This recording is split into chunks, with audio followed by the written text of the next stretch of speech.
So this is Route 31 that has given way. Yeah,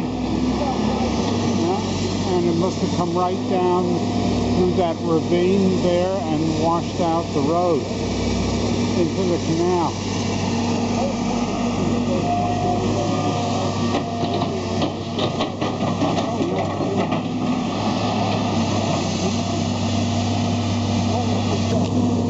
Okay, so we're looking at the D&R canal that they've blocked off all the water for it, and it looks like